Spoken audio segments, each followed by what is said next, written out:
vantaggio degli ospiti al 22esimo minuto.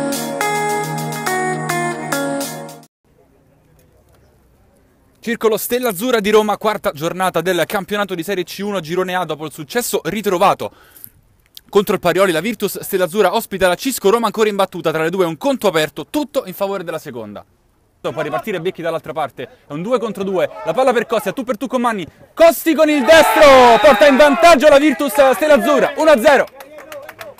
Alfonso, ottimo intervento da parte di Manni, ma calcio d'angolo per la Virtus, pallone di rimorchio ancora per Alfonso che aveva troppo il mancino, Rossi con il destro del 11 che poi lancia Saddemi dall'altra parte, con la punta Saddemi, la blocca imparato, tira fuori, la Costi ce l'ha sul destro, Costi ancora, la doppietta del numero 10, 2-0 della Virtus Stella Azzurra, da Anut che parte dall'altra parte, 2 contro 1, Anut con il mancino, sopra la traversa di questo primo tempo, calcio d'angolo per la Virtus, Pio, Manni la mette in calcio d'angolo, Curro vede il taglio di Saddemi, gran palla qui del numero 5 Saddemi, linea di fondo, la mette dentro per Curro che sbaglia tutto.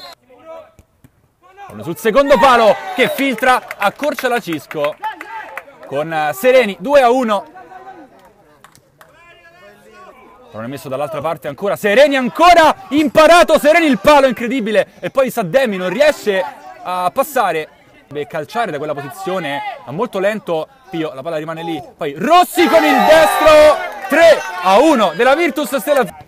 Curro, ecco rientrato il capitano della Cisco, gran palla dentro per Sereni che la aggancia in qualche modo, prova a rimetterla dentro. Angiletta sul secondo palo, parte Ciufoletti, imparato, un miracolo!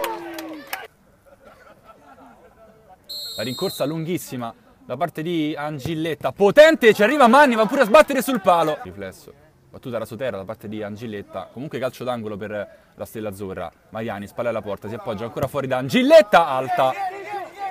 Anut, riesce a trovare Mariani, si gira Mariani, Manni con i pugni allontana. Vediamo chi va. Ciufoletti con il destro, la blocca addirittura imparato. Parte Sereni, non ci arriva imparato, accorcia la Cisco sul finale, ma arriva soprattutto il triplice fischio del direttore di gara. Vince la Virtus Stella Azzurra 3-2 contro la Cisco Roma, sale a 9 punti e supera proprio gli avversari di questo pomeriggio.